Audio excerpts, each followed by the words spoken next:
Hey guys, tonight we're drifting into the draftiest corners of the past.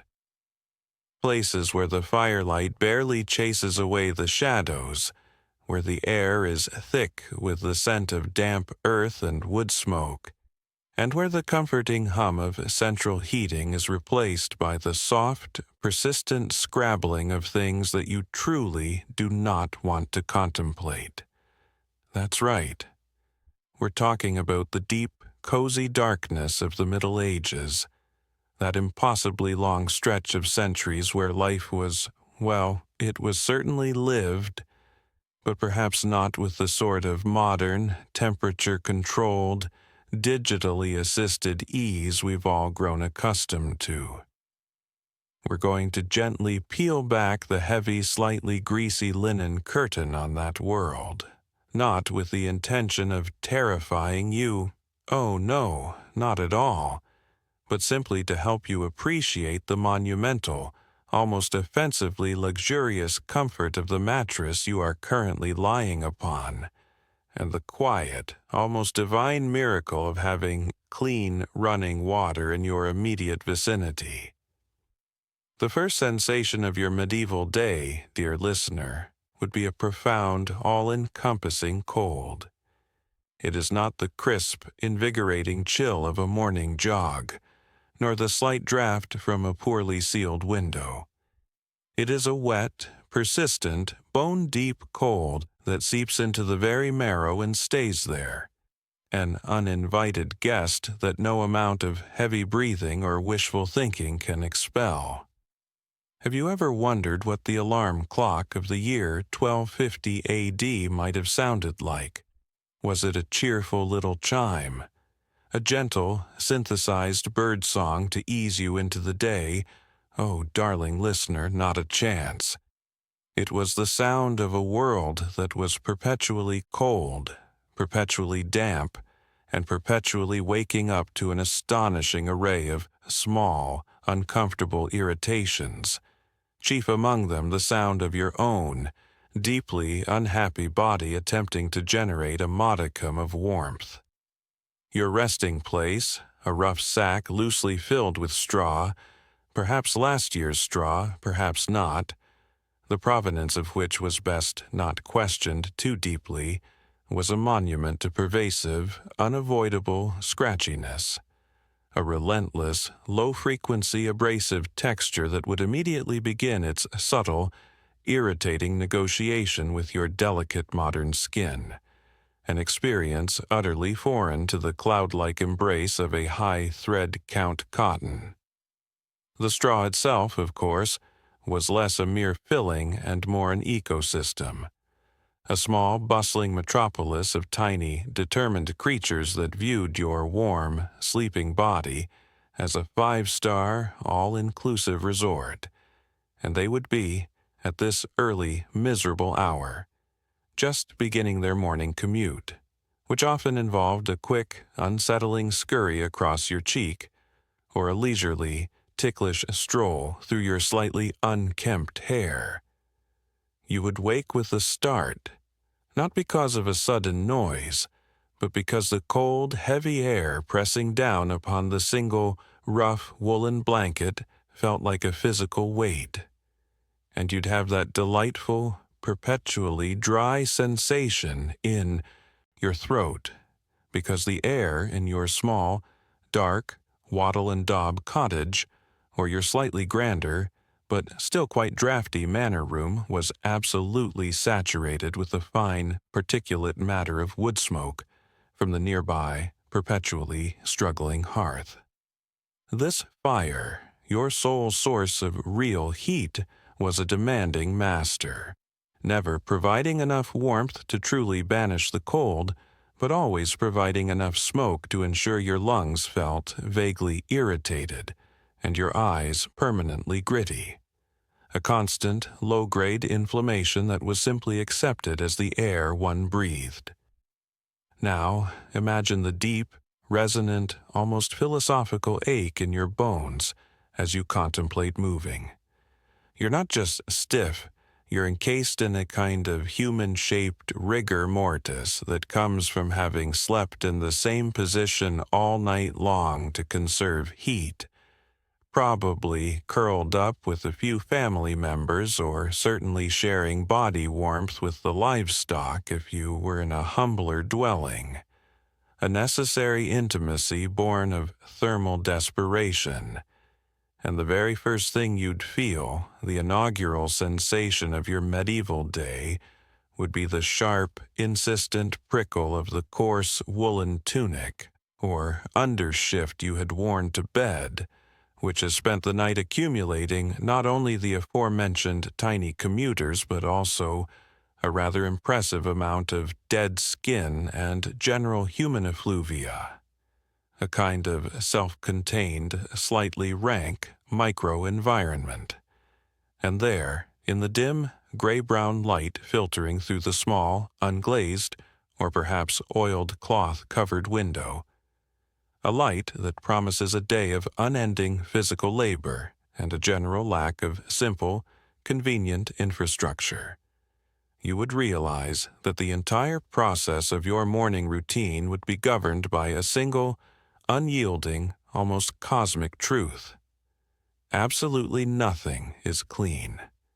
Everything is tinged with the dust of the ages, the residue of smoke, the perpetual low-level film of medieval grunge that settles on every surface, waiting patiently to be transferred to your hands, your clothes, and eventually, one way or another, into your unfortunate digestive tract, lending a profound layer of historical grittiness to every single, simple interaction with the material world. The thought of an invigorating shower, the kind with adjustable temperature and a water pressure that doesn't require you to manually haul a heavy bucket of icy well water for a distance that would qualify as a decent morning cardio session, would be so astronomically modern as to be a form of delightful, entirely incomprehensible science fiction. A concept so absurdly luxurious it would be considered a sign of madness or excessive pride. You wouldn't even have a moment to languidly stretch and check your notifications, because the concept of a notification, or indeed any form of immediate accessible communication beyond shouting loudly across a field, was so utterly alien that even a wizard might struggle to conjure it up. Your first conscious act, assuming you are one of the lucky ones who has a specialized chamber pot, which is essentially a bucket with a lid, and not even a particularly aromatic lid, would involve navigating the cold floor to empty it, a task that carried with it a truly visceral understanding of medieval sanitation, or rather, the charming and pervasive lack thereof, the smell of which would linger, a subtle, earthy, but nonetheless present perfume that gently reminded you of the fundamental, unsolvable challenges of communal living in a world without efficient plumbing.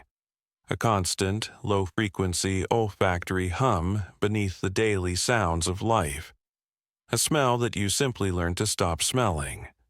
A kind of necessary nose blindness required for daily function. The cold, the scratchy bed, the smoky air, and the persistent awareness of small things crawling on you are the gentle heralds of a medieval dawn. A symphony of minor discomforts that immediately sets the tone for the long, demanding day ahead. A rhythmic, low-level biological irritation that will not cease until you fall back into exhausted slumber many, many hours later. The simple act of rising from the straw is, in itself, a small, quiet act of profound courage, a moment of physical assertion against the forces of cold and stagnation, forcing your stiff, complaining muscles to engage with the difficult reality of the rough-hewn floorboards and the low ceiling, all while trying to avoid stirring the small, furry creatures that have also found refuge from the overwhelming cold beneath your modest pile of sleeping materials. Now that we have successfully navigated the challenging terrain of the medieval awakening, let us address the delicate matter of morning ablutions, or as the medieval person might have termed it, the rituals of grit and grime. That wonderful, entirely modern feeling of a minty, fresh mouth, the smooth glide of a soft, bristled brush, the little tingling sensation that promises the destruction of plaque, and the subsequent admiration of your dentist. That is a symphony of small technological miracles that would make a medieval peasant weep with bewildered gratitude. Your morning oral care ritual, if you were a responsible and hygiene-conscious inhabitant of the 13th century, would be a rather more rustic affair, a study in the coarse and the functional. You might, just might, find yourself chewing on a small fibrous twig, perhaps a bit of hazel or birch, whose natural, gentle, and I use that word with an extreme, historical leniency, abrasion would have to suffice for the removal of the previous night's pottage residue, a pottage that was, let's be honest, probably made of vegetables, grains, and whatever wandering rodent failed to exit the pot in time, leaving a distinct, earthy film on your teeth. The soft rasp of that twig between your teeth, a sound that is decidedly not the click of a sonic toothbrush, would be accompanied by a taste that was earthy, woody, and entirely unminted, a flavor that spoke volumes about the unfiltered reality of a world without commercially produced fluoride toothpaste, a flavor profile that was perpetually grounded in the rough reality of nature. Beyond the twig, the options were truly enchanting. Some might rub a piece of rough cloth or linen along their gums, a process that was likely more about moving the debris around than actually removing it. And others, particularly the more affluent who had access to slightly exotic ingredients, might even rub a concoction of pulverized herbs, salt, or even powdered limestone. Imagine that lovely, scratchy texture against your enamel. Onto their teeth, a homemade abrasive paste that cleaned by brute, gritty force, leaving your mouth feeling less fresh and more aggressively scoured.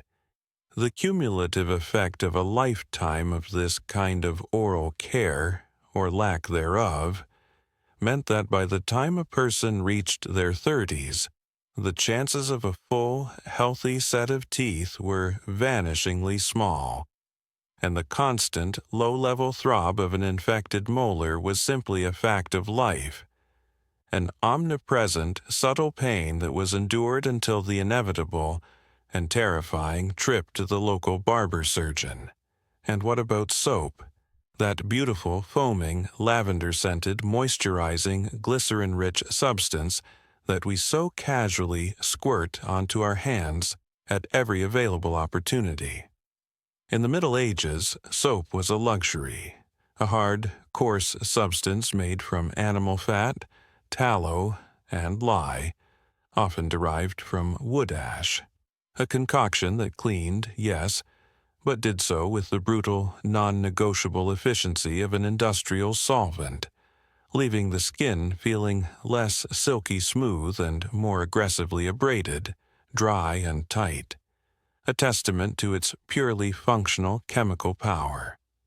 The idea of washing your hands before every meal, or even every day, was frankly a bit of an eccentric obsession, reserved for the extremely pious or the pathologically anxious, the kind of fussiness that the hard realities of peasant life simply did not allow for. You might wipe your hands on your tunic, perhaps a quick splash from the cold water basin if you were feeling particularly fastidious, a splash that simply moved the dirt around, but the deep, satisfying, germ-killing lather that we associate with true cleanliness was a rarity, meaning that everything you touched, and subsequently everything you ate, carried a small but statistically significant risk of introducing you to a delightful new pathogen, a kind of biological Russian roulette played with every handshake and every bite of hard, stale bread, a constant low-grade exposure that kept the immune system perpetually engaged in a minor, unseen skirmish. The hair, dear listener, the hair. Imagine waking up with a head of hair that has spent the night on a straw pillow, untouched by conditioner or even a decent boar bristle brush, and knowing that your only recourse is a quick rake of the fingers and perhaps the application of a rough wooden comb whose teeth are probably wider than your modern toothbrush handle. Women, of course, would bind their hair, hiding the natural, slightly dusty, and perhaps slightly buggy state of things under a wimple or veil, a fashion choice that was as much about religious modesty and social signaling as it was about practical, low-maintenance hygiene, a kind of medieval dry shampoo solution that simply tucked the problem away until the next infrequent opportunity for a truly rigorous washing, which might happen once every few months and involved a colossal effort. And for the gentleman, a simple cut was often the best defense, but the daily battle against the persistent, low-level itch that comes from sleeping amongst the straw and working in the dust was a constant, low-grade irritation, a subtle, scratchy reminder that you were a biological being existing in a world that was entirely indifferent to your comfort, a world where the concept of dandruff was the least of your follicular worries. Finally, the true test of medieval hygiene, the bath.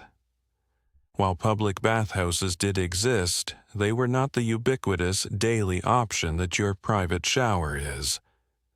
The concept of filling a large wooden tub with warm water, a process that required heating an enormous amount of water over a fire and manually hauling it to the tub, was a massive undertaking, a ritual of such scale that it was reserved for special occasions or the very wealthy, meaning that the default state of the medieval person was one of a gentle, persistent body odor, a complex, earthy aroma that was simply the scent of the era, a kind of human smoke and tallow perfume that was pervasive and entirely unavoidable. The morning ablutions were, therefore, less a refreshing cleanse and more a practical exercise in survival, a rough and ready preparation for a world that demanded physical resilience over aesthetic polish, a world where your cleanliness was measured not in the shine of your hair, but in your ability to simply endure the abrasive, unrelenting reality of existence. Having successfully achieved the modest level of cleanliness that medieval society allowed, the next step, a simple act that we now perform without thought, is the donning of one's clothes, and this, dear listener, introduces a fresh new layer of persistent discomfort. The wardrobe of the Middle Ages, especially for the common person, was a study in non-negotiable functionality and persistent, scratchy materiality, a uniform of sheer endurance against the elements. Have you ever put on an item of clothing that you knew, with a sinking feeling, was a persistent, low-grade incubator for a variety of unpleasant stowaways? That is the daily experience of the medieval person, an awareness that beneath the layers of wool and rough linen there was a whole secondary population just living their best, blood-sucking lives, a kind of microscopic metropolis thriving in the warmth of your armpits and the hidden seams of your garments.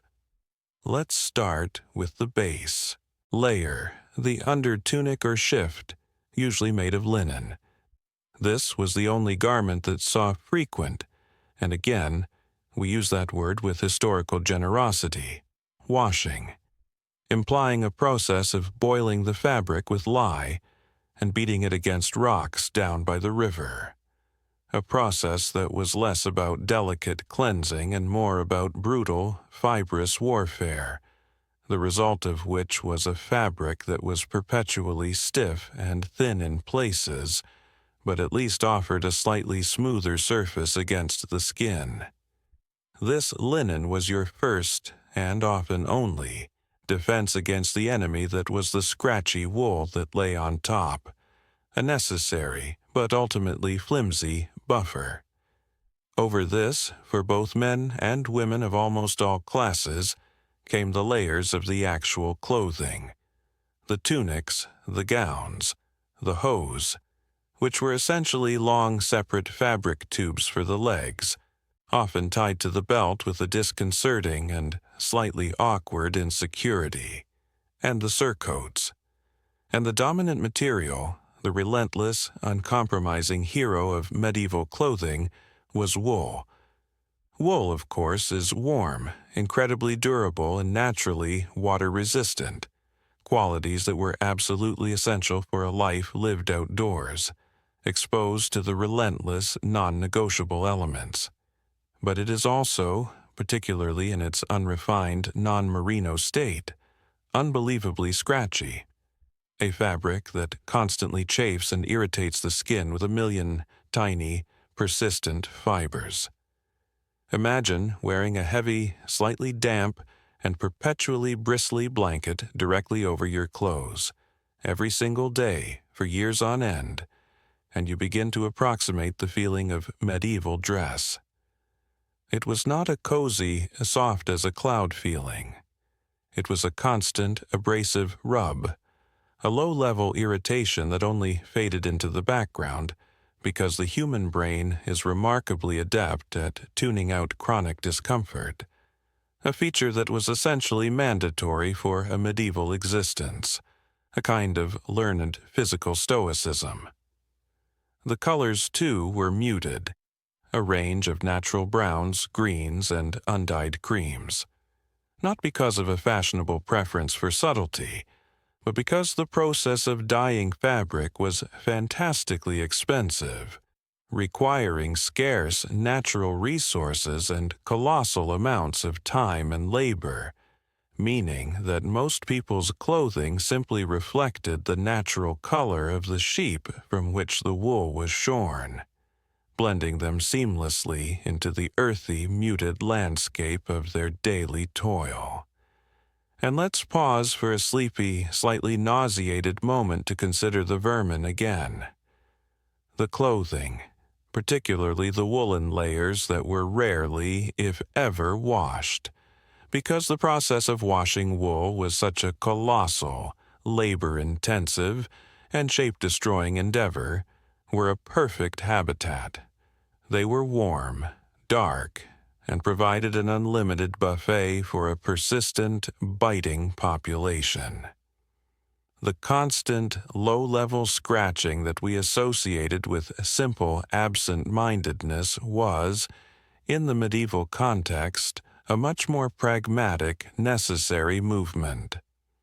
A gentle, persistent skirmish with an invisible, biting population that made the simple act of sitting still a minor act of physical endurance.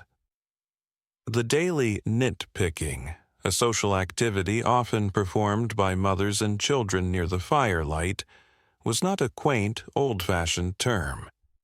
It was a vital piece of personal maintenance, a desperate attempt to keep the biological chaos from completely overwhelming the individual, a silent, humble acknowledgement that no matter how hard you worked or how diligently you cleaned.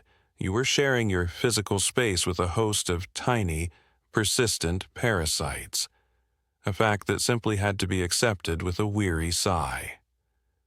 The final act of dressing, of course, involved the shoes. Forget the specialized comfort of arch supports, memory foam insoles, or waterproof Gore-Tex. The medieval shoe, for the common person, was a simple leather poulain or a turn shoe, a piece of soft, thin leather stitched together and turned right side out, offering protection from the worst of the mud and the grit, but absolutely no structural support or cushioning, a kind of glorified leather sock. Your feet were in a constant, low-level state of ache and distress, navigating cobblestones, deep mud, and the truly alarming, unspeakable deposits that accumulated in the streets, a kind of pungent, multi-layered urban mulch that required careful, high-stepping navigation.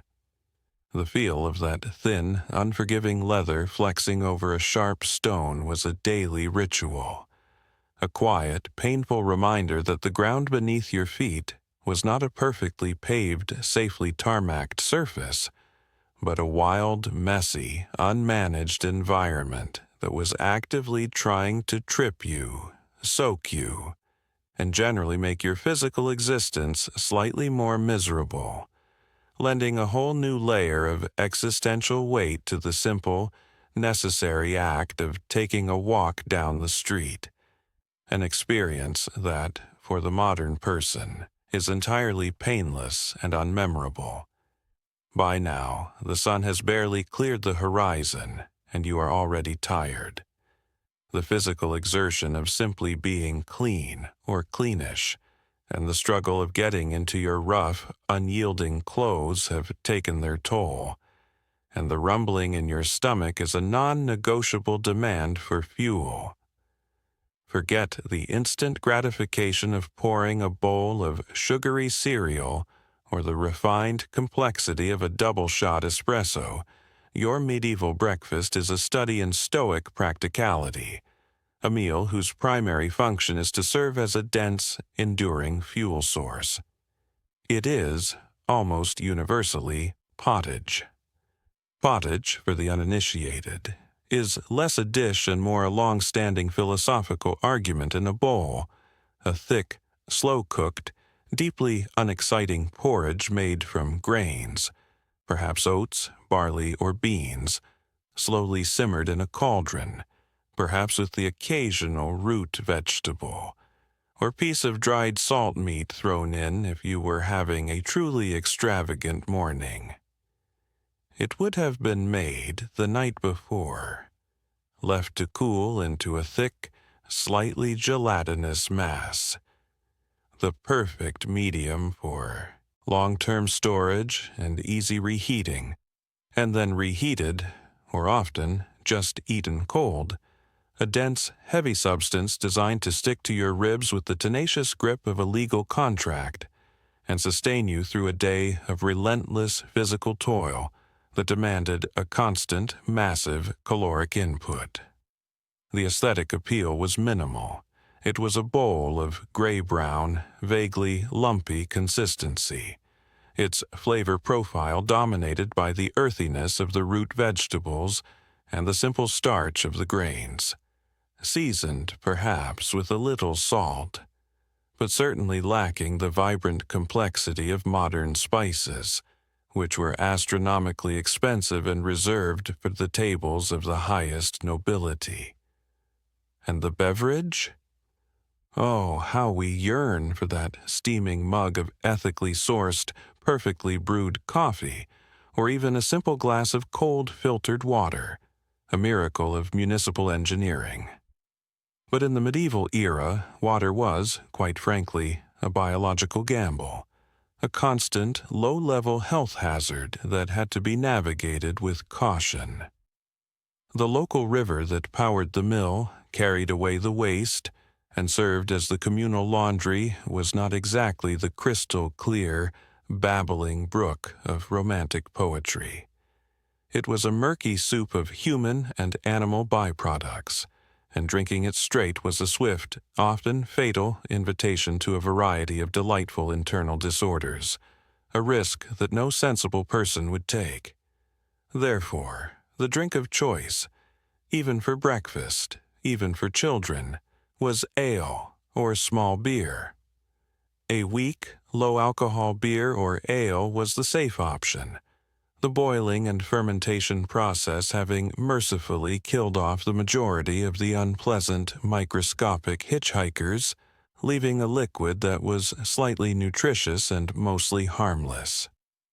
This meant that your day, which hadn't even truly begun, was already being gently warmed by a mild, persistent buzz, a kind of low-frequency, slightly tipsy perspective on the relentless drudgery ahead, a soft alcoholic haze that perhaps dulled the edges of the persistent physical discomfort.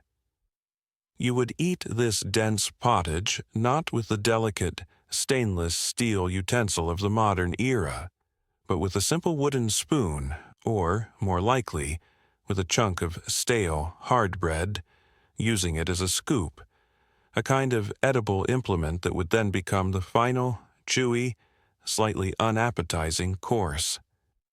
This bread, the famous dense manche or trencher bread, was not the soft, air-filled, uniformly sliced loaf we know. It was heavy, often mixed with filler grains like rye or barley, and had the structural integrity of a small brick, designed to last for days or even weeks, becoming so hard that it was occasionally used as a disposable plate. A trencher beneath a shared stew, soaking up the juices before being eaten or given to the dogs, a testament to the absolute frugality of the medieval kitchen.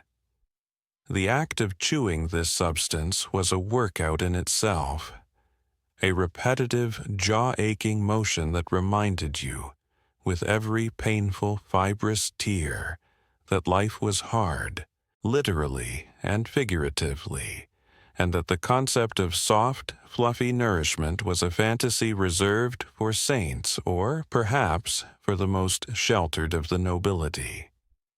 And while you're stolidly masticating your pottage and sipping your weak ale, you'll notice the ambient noise. It's not the gentle whir of a refrigerator or the distant drone of traffic. It's the incessant, inescapable sound of a world that is always awake and always working. The soft crunch of a rat moving just beyond the edge of the hearth light. The relentless, slightly unnerving scratching of mice in the thatch. The loud, resonant grunt of the pig outside. The persistent, low thrumming of humanity going about its utterly unromantic, physically demanding business. A symphony of natural, unsanitized sound. A constant reminder that you are utterly, completely, and immediately exposed to the messy, uncontrolled chaos of the natural world. The moment you stepped out of your relatively controlled, smoky environment and into the common area, whether it be the small muddy patch in front of your peasant hovel or the courtyard of the local lord's manor, you were instantly immersed in the full, unvarnished sensory overload of the Middle Ages, an experience that would simply paralyze the oversensitized modern person. This wasn't a world that was neatly divided into residential and commercial zones. It was a chaotic, intimate, and often aggressively pungent cohabitation of human life, animal life, and all the attendant byproducts, a complex tapestry of organic existence woven tightly together. And the first thing that would hit you, the truly defining characteristic of the medieval atmosphere, was the smell. It was an astonishing, complex bouquet, a layered olfactory experience that began with the deep, earthy undertone of damp soil, mixed with the pervasive, slightly sweet and utterly unmistakable scent of old, uncollected refuse, which sat in the gutters waiting for the next rainstorm, or a passing pig to redistribute it throughout the neighborhood. A natural, unscheduled waste disposal system. Then, you had the sharp, eye-watering ammonia of the urine that was casually deposited in alleyways, or simply thrown out of upper-story windows with a cheerful, almost defiant lack of concern for the pedestrian below, a regular, unexpected shower of historical effluvium. This was intertwined with the metallic, slightly sickening odor of the nearby blacksmith's forge, the heavy, greasy smell of a tallow candle maker rendering fat, and the constant, low-level animal miasma emanating from the pigs, chickens, and occasionally cows that were sharing your immediate public space, rooting around happily in the communal filth, adding a rich, farmyard note to the urban perfume.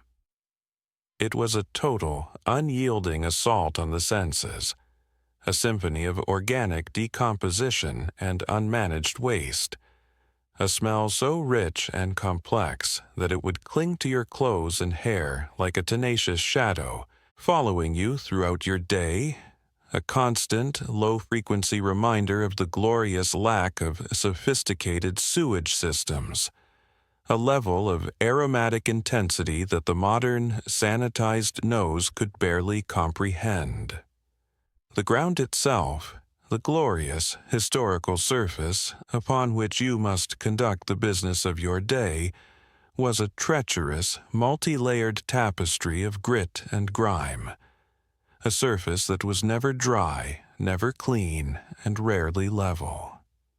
In the city, the cobblestones or dirt paths were permanently coated in a thick, wet sludge, a mixture of mud, animal droppings, industrial waste, and the occasional human error that had been trodden and retrodden into a kind of thick, homogeneous, slightly shiny brown paste that was impossible to avoid, a kind of universal medieval carpeting.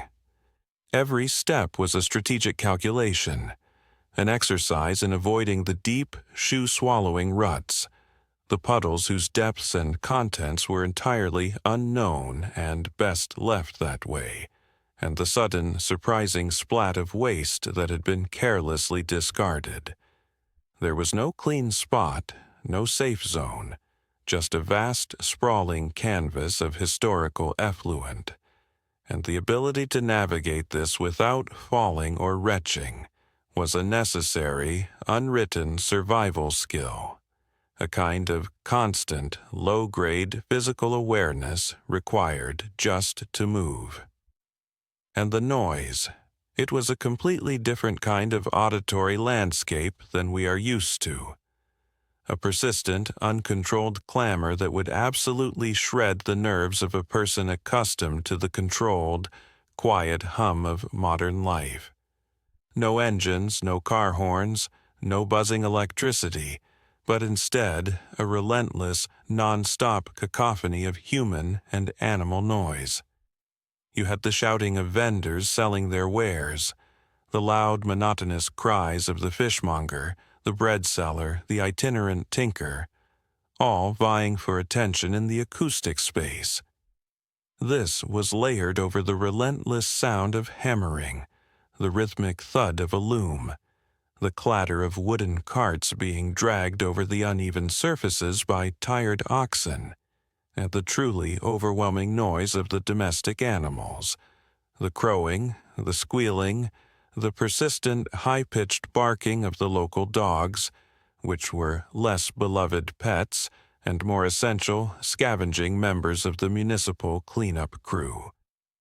It was a wild, uncontrolled acoustic environment, a true and persistent symphony of a busy, densely packed, and entirely unamplified human and animal existence, a constant barrage of sound that made a moment of simple, quiet contemplation a luxurious impossibility, a level of persistent auditory stimulation that would send a modern person straight back to the relative peace of their straw mattress.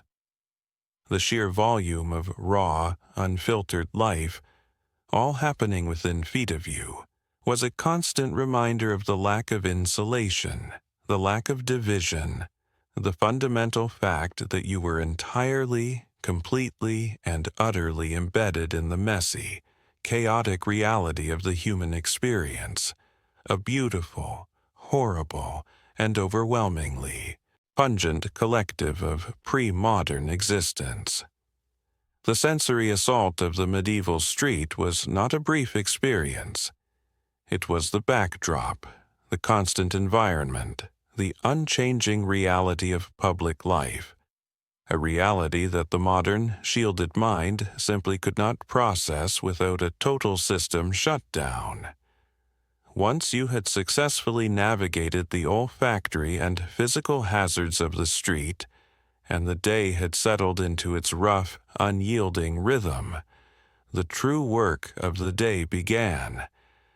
And this is where the modern person would utterly and comprehensively fail to last an hour, succumbing to sheer physical exhaustion. The defining characteristic of medieval labor, regardless of whether you were a peasant tilling a small plot or a skilled artisan in a bustling workshop, was the sheer, unrelenting, unautomated physicality of it all. There was no internal combustion, no electric motors, no ergonomic design, just the raw, unmediated application of human muscle, tendon, and bone to the task at hand. A relentless commitment to manual effort that would leave the average office worker weeping into their ergonomic keyboard by noon, their hands blistered and their back perpetually seized up. If you were a farmer, your day was a brutal, non-negotiable negotiation with the earth itself, a constant battle against gravity, resistance, and the unpredictable nature of the soil. Imagine trying to turn over hard, compacted soil, not with a massive, diesel-powered tractor that does the work for you, but with a simple, heavy wooden plow that you are either pushing or guiding with all your might, pulled by a pair of oxen that are, frankly, far more interested in chewing their cud and finding the nearest patch of shade than in efficiently completing the morning's work. The sheer gravitational weight of the soil, the tenacious resistance of the tangled roots, the strain on your back and shoulders as you grip the rough, unsanded wooden handles, and the constant rhythmic lurch of the equipment. It is a repetitive, muscle-tearing ordeal that continues for hours under the direct, unfiltered gaze of the sun, with no air conditioning, no convenient water cooler, and no safety glasses to protect you from the constant flick of dust and grit. Every single calorie you consume in that hard, dense pottage is immediately burned off in a furious, sweaty expenditure of energy, simply to get the most basic task of food production completed. A relentless, honest, and entirely exhausting transaction between your body and the land. A process that completely redefines the concept of a long day's work and leaves you with the foundational, physical ache of a body pushed far past its comfortable limits. And for the artisan, the blacksmith, the carpenter, the mason, while they might not be dealing with the soil, they are dealing with the brutal, unforgiving nature of raw materials, using tools that were entirely unforgiving of human error. The blacksmith, working at the edge of the fire, the heat radiating off the bellows and the glowing iron, is not simply tapping a delicate hammer. He is swinging a heavy, ringing lump of steel onto a red-hot object, the concussive shock traveling straight up his arm, his body permanently hunched, the air thick with smoke, and the metallic scent of burning flux, all while his body is perpetually covered in a fine, black layer of soot and sweat, enduring temperatures that would be considered a major workplace hazard today. The carpenter is not cutting precise lines with an electric saw. He is pushing a heavy, dull hand saw through a thick, knotted piece of timber, the wood rasping and grabbing, demanding a colossal output of energy and precision. Every knot a potential injury, every slip a disaster that could cost him a finger or a livelihood. There is no OSHA, no liability insurance, no easy button. There is only the constant, low-level risk of a misplaced hammer, a flying splinter, a sudden loss of grip, or a catastrophic failure of a support beam, all of which would result in a permanent, life-altering injury with absolutely no prospect of modern medical intervention or paid sick leave. A kind of high-stakes, physically demanding reality that makes the concept of a desk job an absolutely divine, untouchable luxury. The work itself was slow, methodical, and often frustratingly inefficient by modern standards, governed by the limitations of hand tools and the sheer scale of the raw, unshaped materials. Everything took longer, required more effort, and demanded a level of sustained, monotonous concentration that is entirely foreign to our distracted, multitasking world.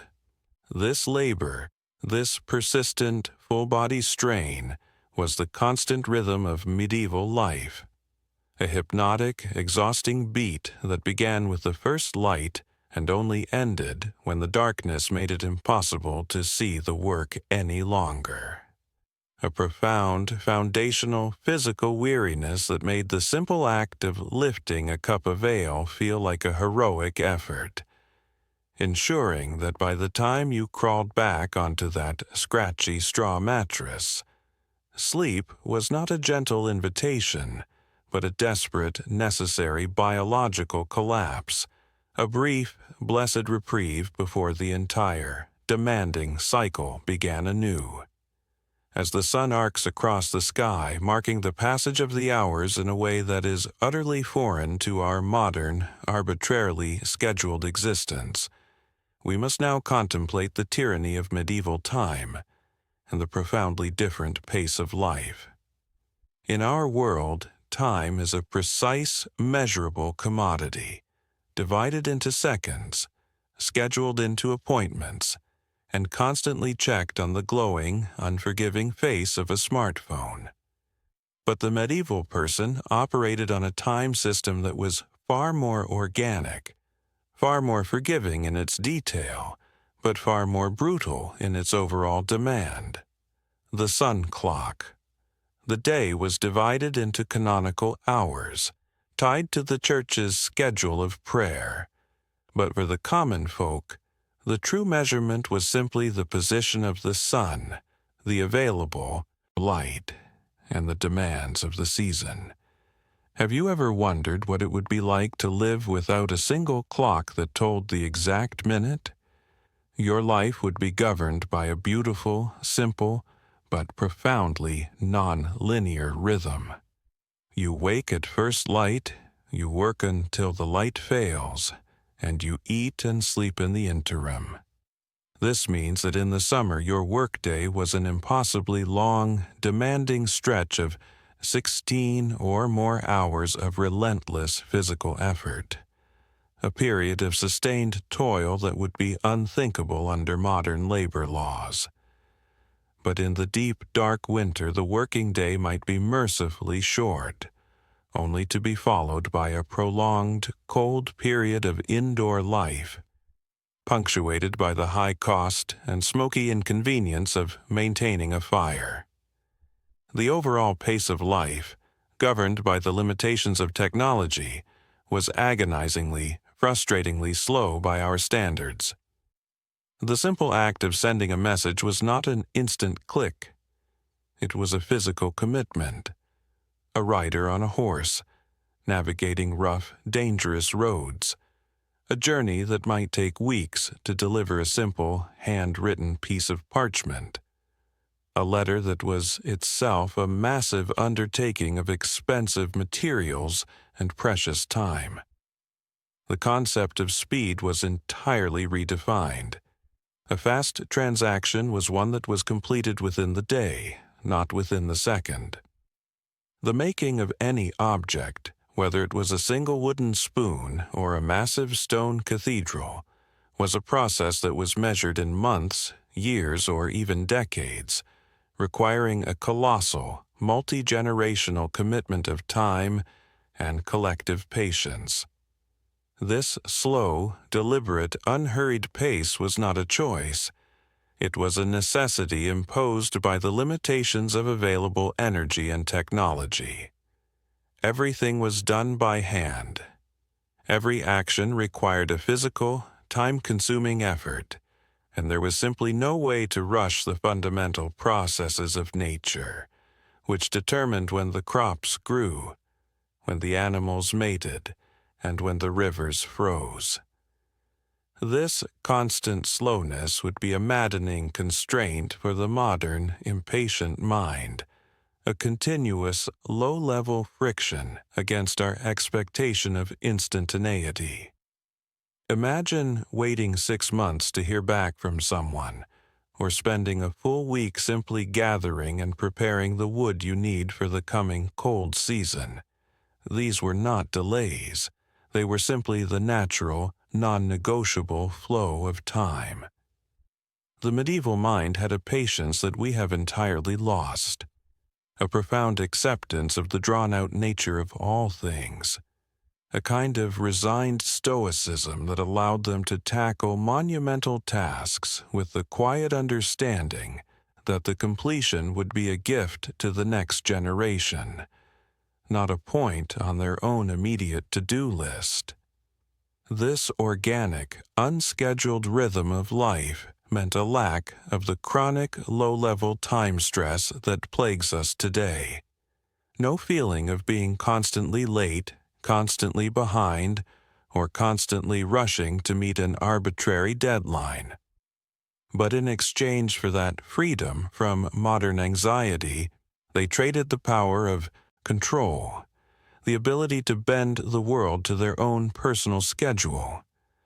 The sun, the seasons, the Lord, and the demanding needs of the body dictated the rhythm of existence, a powerful, simple, and entirely non-negotiable structure that made the concept of a vacation a truly hilarious, impossible fantasy. Your time was not your own. It was a precious, finite resource that was immediately and entirely consumed by the endless, exhausting, and necessary business of simply staying alive, of surviving to see the next slow-moving, difficult sunrise, a life governed by a massive, natural, unforgiving clock that never once displayed the exact minute, only the stark, simple reality of how much daylight remained to complete the necessary work. As the day continues its slow, demanding grind, the persistent, low-level pain of the physical work, the omnipresent discomfort of the coarse clothing, and the general exposure to the unsanitized environment would inevitably lead to a need for medical attention. And this, dear listener, is where that cozy, slightly sarcastic mood must momentarily yield to a gentle but firm realism about the true precariousness of life. Have you ever considered a world where a simple paper cut could potentially be a death sentence? Where a bad tooth was not an inconvenience but a ticking biological time bomb? That is the reality you would be living. A world where illness and injury were not exceptions to the rule, but a casual, persistent presence, a kind of quiet, statistical specter that walked alongside you with every muddy step, an inescapable feature of the landscape. The medieval doctor, or the local barber surgeon, a man who might cut your hair, shave your face, and amputate your gangrenous finger, was a figure of both necessary expertise and horrifying, almost comedic incompetence, depending entirely on the day of the week and the severity of your complaint. Their understanding of the human body was based largely on the ancient Greek theory of the four humors: blood, phlegm, yellow bile, and black bile, a system that theorized that all sickness was simply an imbalance of these internal liquids, an elegant philosophical framework that bore absolutely no resemblance to the actual, complex, and microbiological nature of disease. The cure, therefore, was often based on the principle of removing the perceived excess, and the most common and perhaps most terrifying procedure was bloodletting. Imagine, if you will, feeling weak, feverish, and generally unwell, the exact time when your body needs all the red blood cells it can muster, and the local authority on wellness decides that the best course of action is to make an incision and drain a pint or two of your precious, life-giving fluid into a bowl, a process often conducted with a confidence that bordered on sheer arrogance. This was not a rare, desperate measure. It was a first-line treatment for almost everything from a simple cold to a severe fever, a widespread, accepted medical practice that was designed to restore balance, but often served only to weaken an already struggling body, leaving you pallid, dizzy, and significantly more susceptible to whatever pestilence was currently making its rounds. A treatment that was often worse than the disease itself. And the tools. Forget the sterile, stainless steel precision of a modern operating theater. Your surgical experience would likely involve a set of well-used, probably rusty, and certainly unsterilized instruments.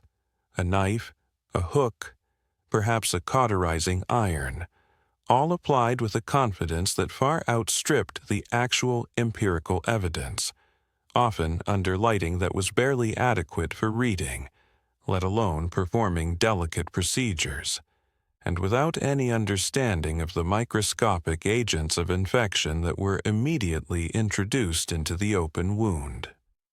Anesthesia, for any major procedure, was either non-existent or relied on crude, unreliable concoctions of herbs, wine, and opium, often resulting in the patient being either fully awake for the agony or simply rendered unconscious by a near-fatal dose, a desperate wager against the pain that could easily cost you your life. The simple act of getting a tooth pulled, a dental trauma that is a brief, heavily anesthetized inconvenience today, was a visceral, terrifying ordeal. Toothache, often a sign of deep, raging infection, would drive a person to the local blacksmith or the barber, the only men with the necessary heavy-duty tools who would apply a truly massive pair of pliers, or perhaps simply a pair of tongs, to the offending molar and, with a colossal effort and an astonishing lack of pain relief beyond perhaps a little strong ale, wrench the tooth from your skull. The sound, the crunch, the sheer blinding agony of the event was an experience that would linger in the memory, ensuring that you tolerated a good amount of chronic pain before you ever submitted yourself to the ministrations of the local tooth puller. An honest assessment of risk versus reward that constantly reminded you that the casual presence of infection, decay, and untreated pain was simply a fundamental part of the human condition, a subtle, chronic discomfort that the modern world has almost entirely and divinely erased. This constant, pervasive medical vulnerability meant that a simple, clumsy mistake, a fall from a cart, a deep cut from a knife, a badly set fracture, could easily transition from a temporary setback to a permanent disability or a swift, agonizing death. a daily roll of the biological dice that made every single evening a small, quiet victory against the relentless forces of medieval mortality. Now, let's step inside the common medieval dwelling, be it a small peasant cottage or a portion of a bustling, multi-family manor house, and contemplate the profound absence of a concept we hold utterly sacred: privacy. The common house of the Middle Ages was not a sanctuary of individual space. It was a hotbed of perpetual, inescapable communal living, a place where walls were thin and boundaries were porous, both physically and socially. Have you ever considered a world where your private moments are constantly observed, where the quiet space for contemplation simply does not exist? This is the reality of the medieval evening. The structure itself, often built of wattle and daub, a woven lattice of wood covered in a mixture of mud, clay, and straw, or simple, rough-hewn timbers, provided a fragile, basic shelter from the elements, but absolutely no acoustic or visual separation between the inhabitants. In a peasant dwelling, the entire family, often extending to multiple generations, would sleep together in a single room, sharing the warmth of the hearth and the accumulated body heat of the collective, a necessary thermal strategy to combat the relentless cold. This meant that every sigh, every snore, every whispered word, and every bodily function was a communal event, an ongoing, undramatized slice of life that was simply accepted as the natural order of domesticity. The concept of having a personal bedroom, a locked door, or even a simple screen to create a visual barrier was a fantasy reserved only for the very highest nobility, and even their grand chambers often housed multiple servants and retainers, meaning that even at the apex of society, true solitude was a rare and highly suspicious indulgence. The sharing extended beyond just the human occupants. The livestock, particularly in colder climates, often shared the house, sometimes separated by a low wall, or simply occupying the other end of the main room. The quiet chewing of the cow, the persistent scratching of the chickens, and the low, contented grunting of the pig were the constant, organic background noises of the medieval evening. A living, breathing, and occasionally smelly security system and heat source all rolled into one. This profound lack of physical privacy translated directly into a lack of social and emotional isolation. Everyone knew everyone else's business, not out of malicious curiosity, but out of simple, unavoidable proximity. There was no retreating into the digital world, no tuning out the family with a pair of noise-canceling headphones, no escaping the immediate, demanding reality of the people around you. Every argument, every illness, every celebration, and every quiet moment of despair was a shared event, witnessed and often commented upon by the collective, a level of constant scrutiny that would send a modern, privacy-obsessed individual into a state of profound, anxious withdrawal. The hearth, the central, smoky heart of the home, was the nucleus of this communal existence, the place where food was cooked, tools were mended, and the meager light of the evening was pooled. It was the only genuinely warm spot, and life clustered around it in a constant, tight knot, forcing an intense, unavoidable level of physical and social intimacy. This perpetual nearness was both a great comfort, a constant source of companionship, security, and shared labor, and an absolute exhausting infringement on the need for personal space. The ability to endure this constant, dense, and unseparated existence was another necessary piece of medieval psychological resilience, an acceptance that your life was not your own, but a permanent shared drama enacted in the smoky glow of a dying fire, where the only silence was the silence of deep, exhausted sleep.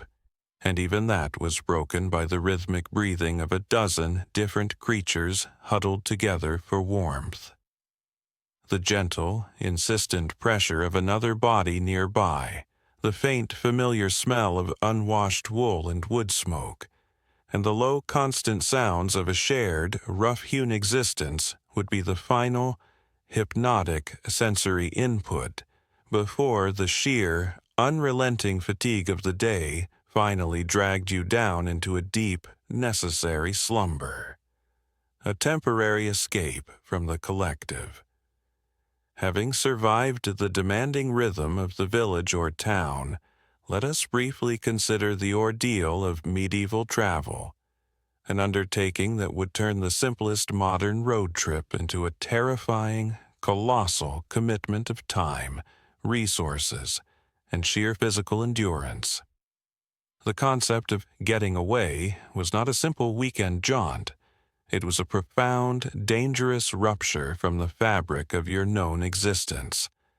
A journey that might easily cost you your life, your possessions, or simply a staggering amount of time you could ill afford to lose. The roads themselves were not the smooth, well-maintained tarmac ribbons we take for granted. They were ancient Roman-era remnants, or more often, simple dirt tracks that were perpetually rutted, muddy, and wildly unpredictable, turning into quagmires after even a moderate rainfall, and becoming treacherously hard and uneven in the dry heat of summer. A journey of what we would now consider a simple day trip, perhaps 100 miles, was an epic multi-day undertaking. A pedestrian could manage perhaps 15 to 20 miles a day, assuming good weather and no major impediments, meaning a journey that takes a few hours in a comfortable modern car would consume an entire, exhausting week of your life, leaving your feet blistered and your body deeply fatigued. If you were slightly more affluent, you might travel on horseback, but even then, the constant, jolting rhythm of the horse, combined with the rough, unsprung saddle and the persistent difficulty of the terrain, meant that you were in for a truly miserable, spine-jarring ride, arriving at your destination less refreshed and more in a state of low-grade musculoskeletal trauma. The constant, gnawing anxiety of the medieval traveler was not the fear of missing an exit. It was the fear of outright failure, the fear of getting utterly lost on an unmarked track, the fear of the weather turning and trapping you in an impassable stretch of mud, and the much more immediate, visceral fear of highwaymen. The roads were sparsely populated, poorly policed, and the remote sections were an absolute haven for bandits and opportunists who viewed a lone, traveling merchant or a slightly affluent pilgrim as a walking, easily plundered treasure chest. Travel required not only money, but a profound level of caution, often necessitating the hiring of armed guards or the risky decision to travel in large, slow-moving, and often argumentative groups, a process that added layers of logistical difficulty to an already arduous journey. And then there were the inns, the medieval equivalent of a roadside motel, which were, in reality, rough, crowded, and utterly unsanitary havens of dubious hospitality. You would likely share a single, large room with dozens of other travelers, their retainers, and occasionally their livestock, all sleeping cheek by jowl on rough, shared mattresses that were, you guessed it, stuffed with straw, and a magnificent ecosystem of vermin, the air thick with the smell of sweat, unwashed bodies, smoke, and stale beer. The food would be rough, the ale potent, and the noise level persistent, with absolutely no expectation of quiet or cleanliness, a far cry from the comforting anonymity and high thread count luxury of a modern chain hotel. Furthermore, travel was an enormous economic commitment. Not only did you have to pay for food, lodging, and perhaps a ferry across a river, but you were also losing valuable working time, a cost that had to be weighed carefully against the benefit of the journey, meaning that most people rarely left the immediate confines of their village or manor. Your entire world, both geographically and intellectually, was limited to the distance you could walk in a day, an insulating bubble that made the concept of global awareness a complete, utter impossibility.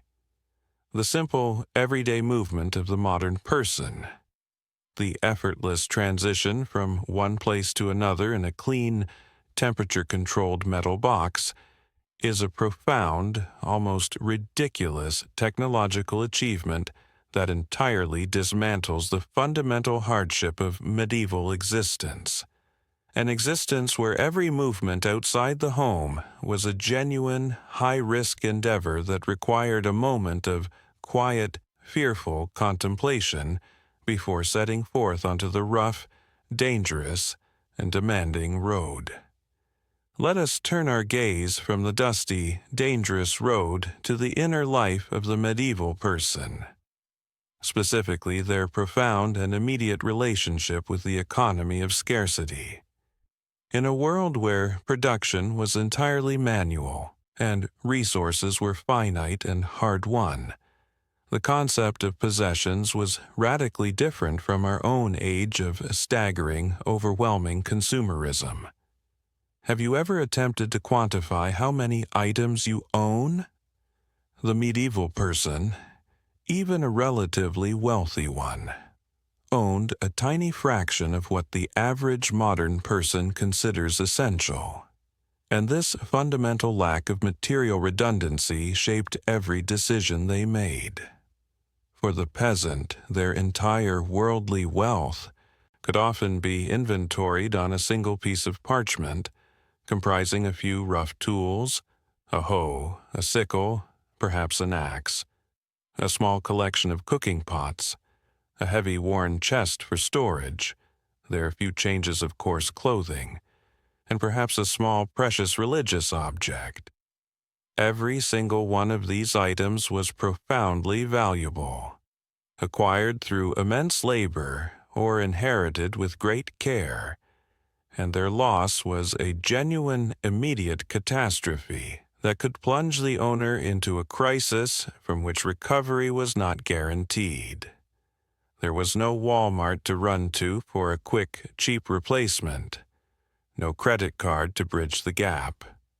Every replacement had to be acquired slowly, arduously, through direct barter or the immense labor of earning a few precious coins. The tools they used were heavy, often clumsy, and required constant loving maintenance, as their failure meant the immediate cessation of the ability to work, a direct threat to the family's survival. The wooden handle of the hoe was smoothed by generations of sweat. The metal head of the axe was constantly sharpened and reset, each object carrying with it a profound history of use and dependence. The idea of a disposable item was utterly alien. Everything was made to last, patched, repaired, and repurposed until its final, absolute demise, an act of inherent sustainability born not of environmental virtue but of simple, non-negotiable necessity. Even for the slightly more affluent artisan or minor merchant, the possessions, while more numerous, were still intensely valued and guarded. They might own a few simple pieces of furniture, perhaps a chest of good linens, and a small collection of precious metal objects, but their house would still feel utterly bare by modern standards, lacking the decorative clutter, the specialized appliances, and the sheer volume of material that defines the modern, well-stocked home.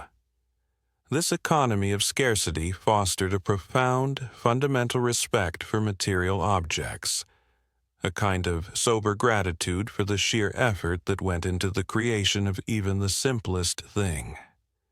The time it took to weave the thread, the labor to forge the iron, the effort to cure the leather.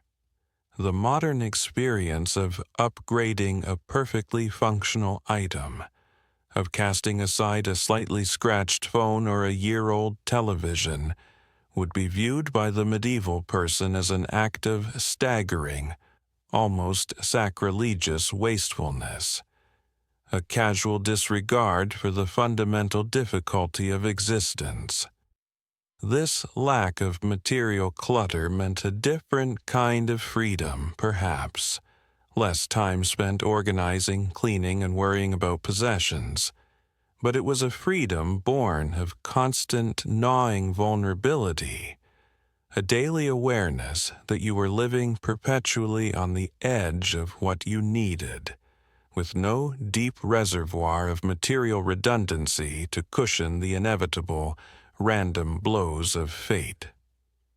The simple act of holding a medieval object, even a rough clay bowl, is to hold the profound tactile weight of history and human effort, a quiet reminder that every single piece of material life was a victory against the default state of having nothing at all, a quiet, pervasive truth that is entirely lost on the pampered, cluttered consciousness of the modern, oversupplied human being. Now, let us move from the practicalities of physical survival to the realm of the mind, and the profound differences in education and knowledge that separate the medieval person from the modern world. The average individual of the Middle Ages lived in a world that was intellectually contained, limited, and profoundly local, an existence entirely insulated from the vast, globalized stream of information we swim in today. Have you ever paused to consider what it would be like to live without the ability to read? To be entirely cut off from the written word, relying solely on memory and oral tradition? For the vast majority of the population, illiteracy was the norm, a simple, non-negotiable fact of life dictated by the sheer expense and difficulty of creating any form of written material. Books were not cheap, mass-produced items. They were precious, hand-copied artifacts, often illuminated with stunning, expensive detail. The creation of a single volume requiring months of dedicated, laborious work from a scribe, making them astronomically valuable and almost exclusively confined to the custody of the church or the wealthiest of the nobility. The concept of a public library, or even a personal collection of more than 2 or 3 volumes, was a fantasy. Knowledge, therefore, was passed down through the slow, imperfect vessel of memory, through stories, songs, proverbs, and the direct, hands-on apprenticeship of a trade. What a person knew was practical, immediate, and entirely relevant to their daily life: how to work the soil, how to mend a roof, how to butcher an animal, how to brew a basic ale. This was the education of necessity, a deep, tactile knowledge rooted in the physical reality of the world around them, a form of understanding that we have largely traded for abstract, theoretical concepts learned from a screen. The great, sweeping questions of science, geography, and world history that we take for granted were either entirely unknown or filtered through a lens of profound, often beautifully complex, religious and mythological explanation. The shape of the earth, the movement of the stars, the existence of continents beyond their own, All of these concepts were matters of faith, rumor, or intellectual speculation confined to the most sheltered monastic and academic communities. The average person's world was a bubble. Their village, the nearest market town, the local manor, and the path to the next field. Everything beyond that immediate, tangible geography was a vague, mythological realm, a place of exotic wonders and terrifying imagined beasts, a profound sense of here versus an infinitely mysterious there. Furthermore, the lack of literacy meant a profound dependence on the oral pronouncements of authority, particularly the priest, who was often the only literate person in the community, and thus the singular conduit for religious, legal, and sometimes even medical knowledge, a powerful position that ensured the absolute dominance of the Church's worldview. The ability to read, to independently verify a fact, to cross-reference a source, the foundation of modern critical thought, was simply unavailable, meaning that the world was accepted as it was presented, without the relentless modern questioning that defines our current era. This intellectual confinement, this profound lack of external information, meant that the medieval mind operated in a state of beautifully contained ignorance, a profound focus on the immediate, the tangible, and the eternal truths provided by faith. They lived without the constant, gnawing anxiety of global events, political crises on the other side of the world, or the overwhelming stream of bad news that floods our modern consciousness, trading that global awareness for a simple, necessary, and entirely local wisdom, a way of knowing that was rooted in the direct, unmediated experience of the earth and the immediate, demanding community around them. The quiet rhythm of the medieval day, slow and laborious as it was fundamentally dictated and dominated by the monumental, all-encompassing presence of the Church, which provided not only the spiritual framework for life, but also the actual, tangible, and necessary structure for society. The role of the Church in the Middle Ages was not simply a matter of personal, Sunday morning choice. It was the absolute, non-negotiable, and terrifying reality of existence, the singular institution that governed time, morality, politics, and the ultimate destination of the soul. Have you ever considered a world where your daily existence, from the moment you wake until the moment you sleep, is completely, irrevocably controlled by the omnipresent fear of eternal damnation and the hope of divine grace? This is the psychological atmosphere of the medieval world, an overwhelming spiritual weight that provided both immense comfort and profound, constant terror. The local priest was arguably the most important figure in the village, more central to daily life than even the lord of the manor, for the lord only controlled your physical body and your taxes, but the priest held the keys to your immortal soul. The ringing of the church bells, often the only reliable, audible marker of time in the community, dictated the rhythm of the day, marking the canonical hours of prayer. Matins, lauds, prime, terce, sext, none, vespers, and compline, a constant rhythmic sonic reminder that the spiritual world was always present, always demanding attention. The act of attending Mass was not a choice. It was a necessary communal duty, the central social and spiritual event of the week, a profound sensory experience that brought the often illiterate populace into direct, if mediated, contact with the divine. Imagine the interior of the church, the largest, grandest, and often only stone building in the village, a space of towering ceilings and stained glass windows, a rare splash of vibrant color in a muted world, all filled with the heavy scent of incense, the hypnotic chanting of the Latin liturgy, which was often incomprehensible to the average person, and the powerful visual impact of the statues and paintings, which served as the primary didactic tools for teaching biblical stories. It was a complete, overwhelming assault on the senses designed to evoke awe and humble submission, a profound moment of collective spiritual drama that stood in stark contrast to the rough, simple nature of their daily lives. The church also provided the only safety net in a world without state welfare, operating hospitals, running rudimentary schools, and distributing what little charity was available, cementing its role as the benevolent but terrifying mother of society.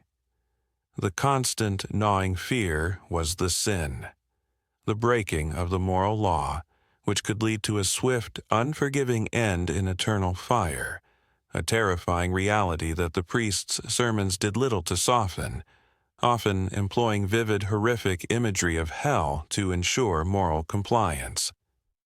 This immense spiritual framework provided a profound, necessary comfort, giving meaning to suffering, purpose to the relentless toil, and a simple, understandable structure to a chaotic, unpredictable world. It was a system that told them why they suffered and what they were working towards, an eternal, pain-free life in the company of God, a reward that made the scratchy tunic and the endless labor of the present life a temporary, endurable penance. The modern person, stripped of this singular, absolute spiritual certainty, must find meaning in abstraction, a freedom that is often laced with the profound, confusing anxiety of existential uncertainty, a burden that the medieval mind, for all its physical discomfort, was entirely spared. They lived and died knowing exactly where they stood with the universe, a certainty that was both incredibly confining and fundamentally, deeply comforting at the face of the constant, casual proximity of death. As the day begins to wane and the long, slow shadows stretch across the muddy ground, we must consider the medieval traveler's ordeal again. But this time, the focus shifts to the relentless logistical difficulty of movement in a pre-modern world, a problem that would render the modern expectation of effortless connection entirely impossible. Imagine needing to communicate with a relative or a trading partner only 50 miles away, a distance that a modern human might traverse in a pleasant hour, listening to a podcast in a climate-controlled vehicle. For the medieval person, this was a massive, multi-day undertaking, a profound commitment of physical energy and time that fundamentally limited the sphere of their influence and knowledge. The infrastructure of the road was designed only to meet the barest necessity of movement, not the convenience of the passenger. Bridges were often rickety, unreliable wooden structures that required a moment of quiet, fearful prayer before crossing, and ferries across major rivers were slow, manually operated barges that often required a full day of waiting and negotiation, a logistical bottleneck that had to be accounted for in every travel plan. There was no concept of a centralized road maintenance authority. The roads were maintained, if at all, by the local lord or simply left to the mercy of the elements, meaning the traveler was constantly navigating a landscape that was actively resisting their progress. The simple act of transporting goods, the lifeblood of trade, was a colossal, slow-motion effort. Goods moved on ox-drawn carts, which were tremendously slow, moving at barely 2 miles an hour, their iron-shod wooden wheels carving deep, permanent ruts into the earth, and their capacity was strictly limited by the strength of the beast and the roughness of the terrain.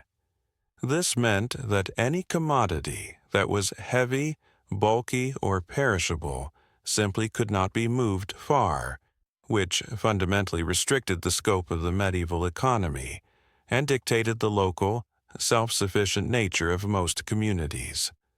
The movement of ideas, too, was excruciatingly slow.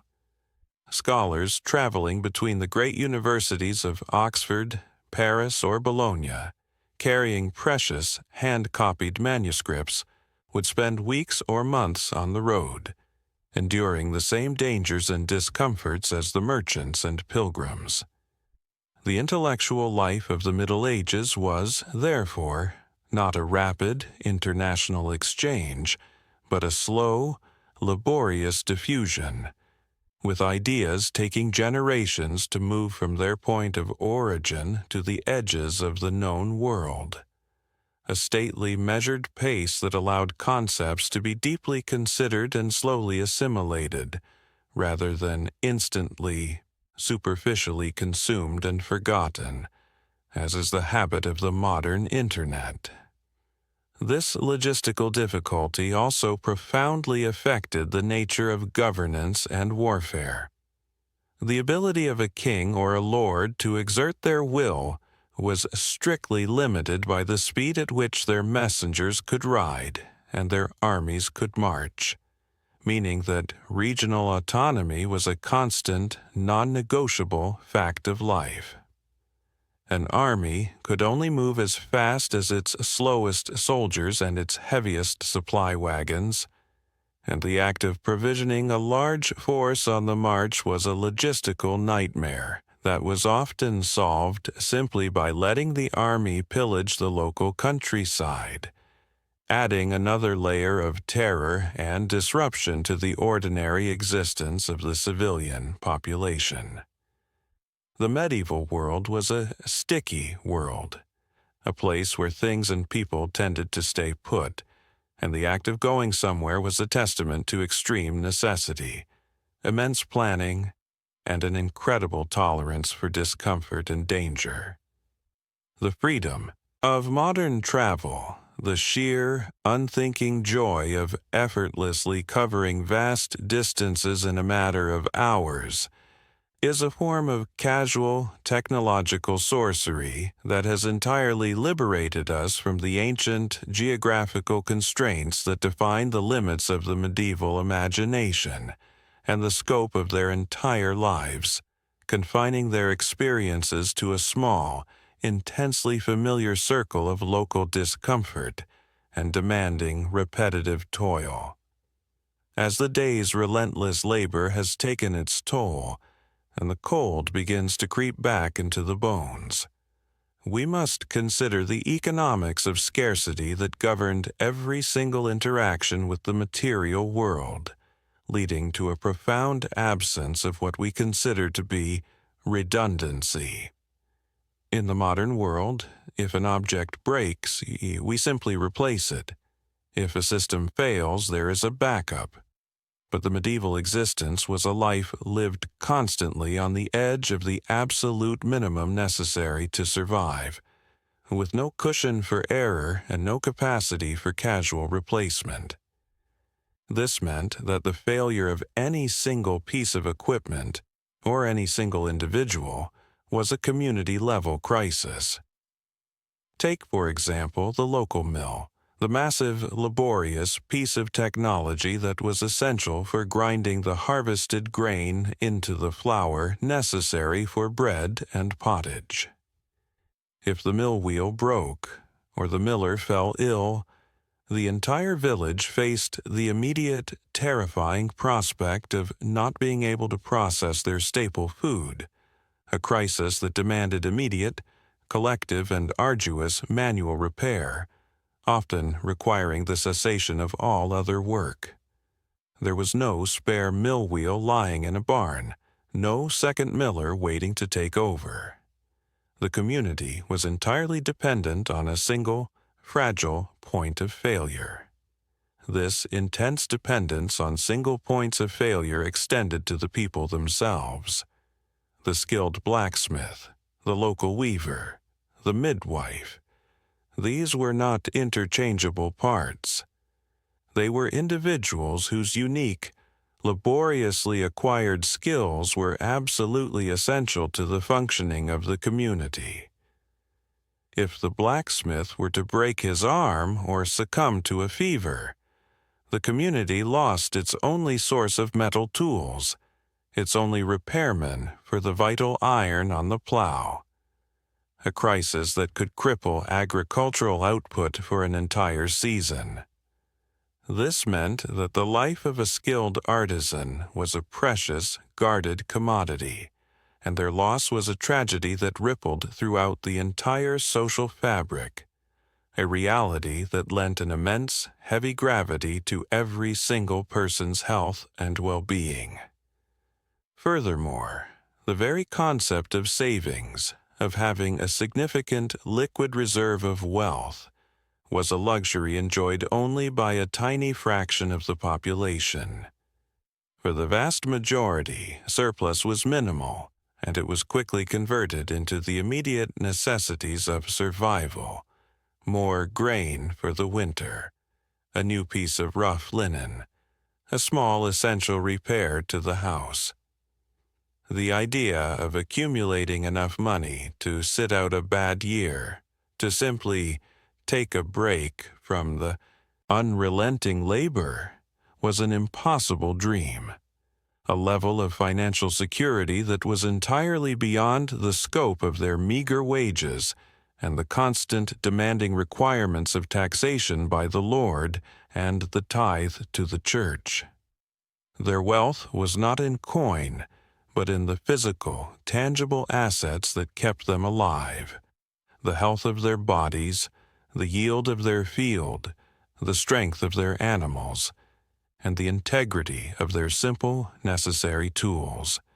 This constant, pervasive economy of scarcity and fragility meant that the dominant psychological state was one of profound, low-grade worry, a persistent anxiety about the weather, about disease, about the tax collector, and about the durability of the few objects they possessed. They could not afford to be careless. They could not afford to be wasteful. And they absolutely could not afford to be ill or injured, because there was no safety net, no insurance, and no immediate, easy way to replace what was lost. This life on the brink, this constant negotiation with the absolute minimum, is the true, defining hardship of the medieval era, a stark, unforgiving reality that makes the casual, overwhelming abundance and material security of the modern world a profound, almost offensive form of technological magic. Every object you touch, from your phone to your toothbrush, represents a colossal surplus of time, labor, and resources that was entirely unavailable to the overwhelming majority of humanity for thousands of years. A truth that should make the simplest act of possession a moment of quiet, staggering gratitude. We must now drift into the complex, often unsettling inner world of the medieval mind, specifically the profound dominance of fatalism and superstition, the very tools they used to psychologically endure a life of such unrelenting hardship and unpredictable cruelty. Because when a world is as utterly unsanitized, as logistically difficult, and as medically terrifying as the one we have been describing, the human brain needs a coherent, comprehensive framework to explain the chaos, a narrative that provides meaning to random suffering. And this framework was provided by a powerful mix of deep Christian faith and a vibrant, often terrifying layer of folk belief, Have you ever wondered how a person maintains their sanity when a third of their children die before the age of 5, when a perfectly healthy cow suddenly drops dead, or when a massive storm completely wipes out their entire harvest? The modern mind seeks a scientific explanation, a genetic disorder, a specific bacterium, a measurable meteorological phenomenon. The medieval mind saw the hand of God, the malicious influence of the devil, or the subtle pervasive magic of a local witch or sprite. The world was alive with unseen forces, a constant ongoing battle between the heavenly hosts and the legions of hell, with human beings caught in the middle. Every stroke of luck, every sudden illness, every unexpected recovery was a sign, a test, or a direct intervention from the divine or the demonic, a profound sense of agency that gave the random events of life a clear, if terrifying, purpose. This psychological framework meant a profound, almost non-negotiable acceptance of hardship, a deep-seated fatalism that was a necessary tool for endurance. When a catastrophe struck, a fire, a plague, a famine, it was not a failure of policy or technology. It was a punishment for sin, a sign of divine displeasure, or simply a temporary, unavoidable test that had to be endured with stoicism and faith, because questioning the will of God was an act of profound, suicidal arrogance. This acceptance of destiny allowed them to endure suffering that would crush the modern spirit, a psychological defense mechanism that traded personal agency for peace of mind. Intertwined with the formal theology was a rich, vibrant, and often deeply contradictory world of folk magic and superstition. The ancient pre-Christian beliefs did not simply vanish. They were layered over the formal faith, creating a complex, subtle system of practical belief that governed small daily decisions. A peasant might light a candle to a saint for a good harvest, but they would also hang a horseshoe over the door to ward off bad luck, place specific herbs in the cradle to protect the child from the fairies, and meticulously observe the phases of the moon before planting their seeds, a kind of necessary hedging your bets approach to an uncertain world. The forest was not just a collection of trees, it was a mysterious, dangerous realm, populated by sprites, dryads, and unsettling creatures, and every journey into it required a small, silent prayer and a specific protective ritual. The boundaries between the physical and the metaphysical were constantly blurred, and the medieval person lived in a world that was infinitely more vibrant, more terrifying, and more magically saturated than our own, a psychological landscape that was dominated by fear, hope, and an absolute lack of the sterile, scientific certainties that define the modern perception of reality. This profound, shared psychological state, this sense of a life lived as a dramatic, spiritual narrative, allowed them to find meaning and beauty in the midst of squalor and relentless toil, a kind of internal resilience born of absolute faith, a quiet, powerful conviction that their physical suffering was a small, temporary price to pay for the glorious, eternal reward that awaited them, a psychological mechanism that the comfortable, skeptical, modern person is entirely unable to access.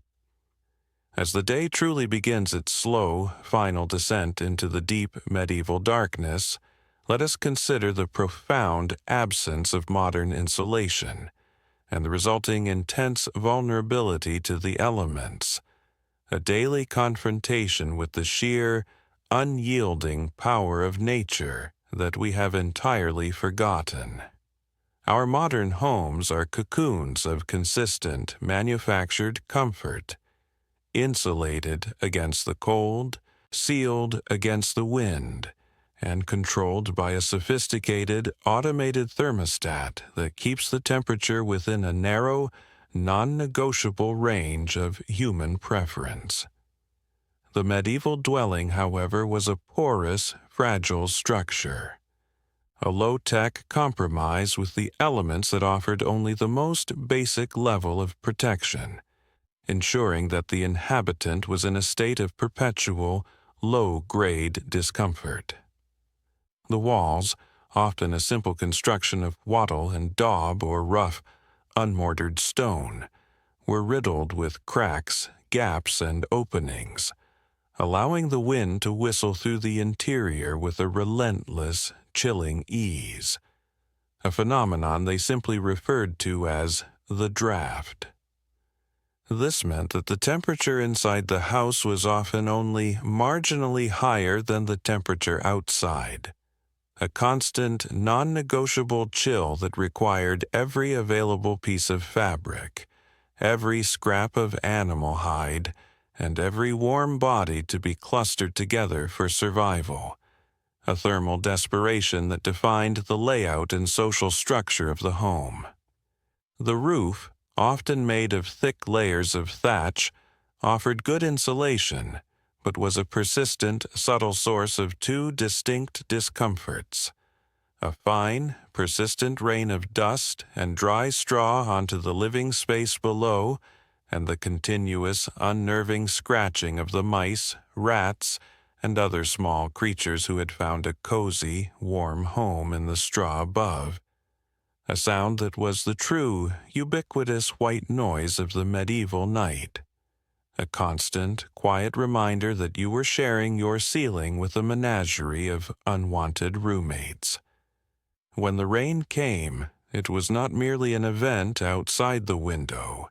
It was a phenomenon that instantly invaded the house, with dampness seeping into the walls, cold moisture condensing on every surface, and the unmistakable heavy smell of wet earth and wet wool filling the air.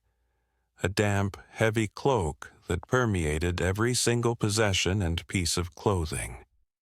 The very air they breathed was a challenge, a thick, smoky atmosphere that was necessary for warmth but damaging to the lungs.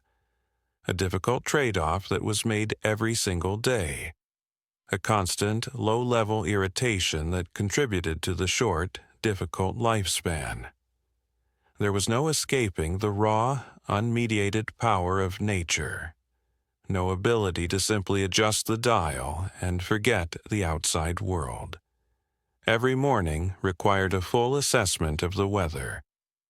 The direction of the wind, the depth of the mud, the severity of the cold, because these forces directly, immediately, and profoundly dictated the difficulty and the potential success of the entire day's labor.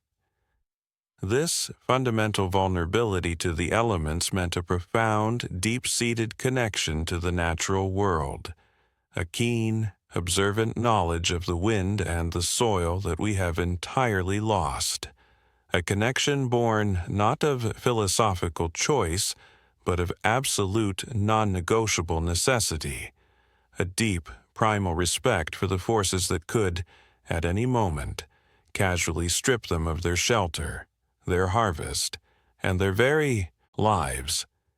The gentle, silent comfort of your modern, sealed, temperature-controlled home is, therefore, a monumental piece of technological emancipation, a profound act of human separation from the harsh, cold, demanding, and utterly unforgiving reality of the medieval night, a reality that only the relentless heat of the hearth and the proximity of another human body could momentarily hold at bay.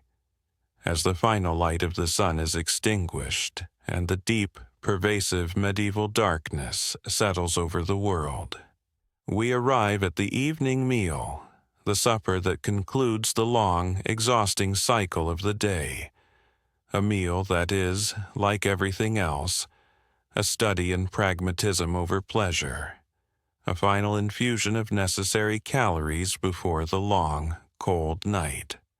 Supper, the final gathering of the family or community, would often be another iteration of the morning's philosophical champion.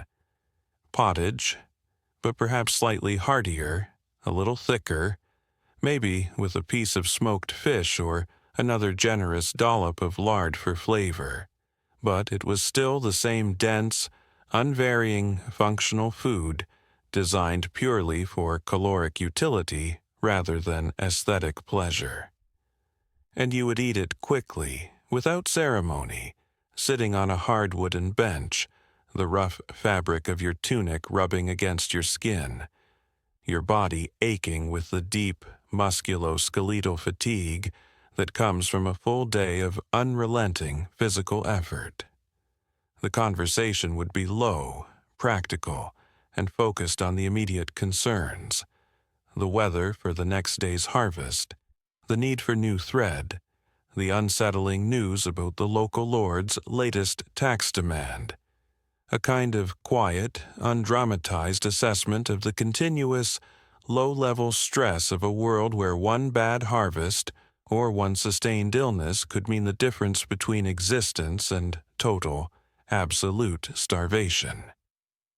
The only illumination would be the fire slowly dying, its embers casting flickering hypnotic shadows on the rough walls, and perhaps a single, precious tallow candle, its smoky yellow light providing a small, localized pool of visibility.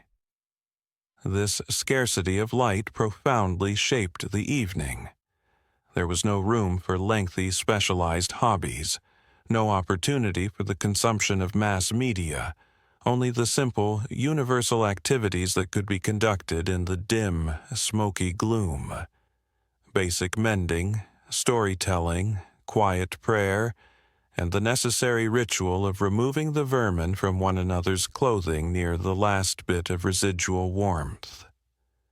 The fatigue that permeated every muscle and every joint was the true master of the evening, a heavy, irresistible force that made the simple act of staying awake past the absolute necessity of the meal a pointless, masochistic act.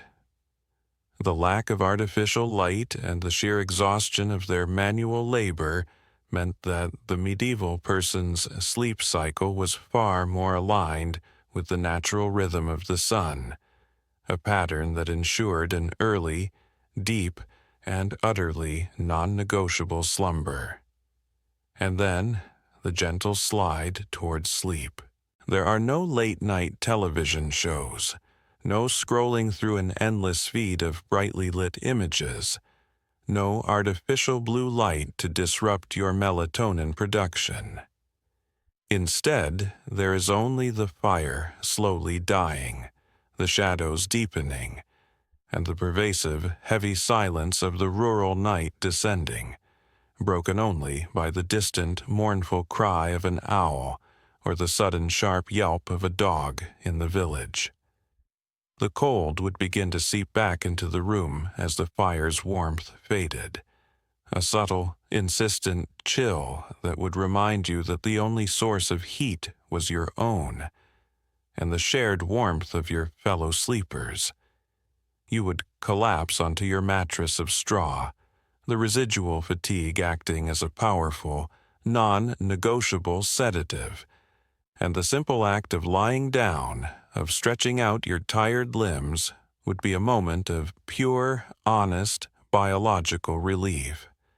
A profound acknowledgement that, for a few short, precious hours, the relentless, uncompromising demands of the medieval world would be suspended, granting a brief, temporary, and utterly necessary reprieve before the entire, demanding cycle began anew, with the first rays of the unrelenting natural alarm clock.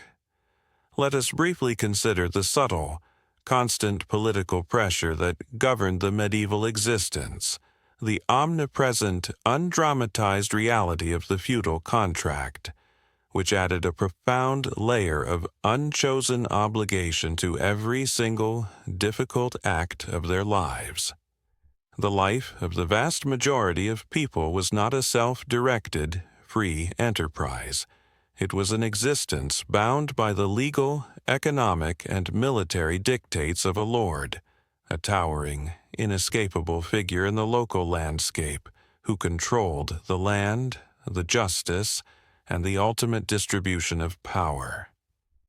Have you ever considered a life where your most basic freedom, the freedom to move, to leave, to own the fruits of your own labor, was severely, legally restricted? The peasant or serf was not a slave, but they were certainly not a free agent. They were fundamentally tied to the land they worked, a condition that dictated every major decision of their lives. The relentless, back-breaking labor that constituted their working day was not entirely for their own benefit. A significant portion of it, through taxes, rent paid in kind, or direct labor service, was owed to the Lord, a non-negotiable extraction of energy and product that was the very foundation of the feudal system. This meant that the harder the peasant worked, the more they produced. The more was simply taken away, a system that provided security. The Lord was obligated to protect them and provide a basic level of land, but at the cost of profound essential freedom and the majority of their potential surplus.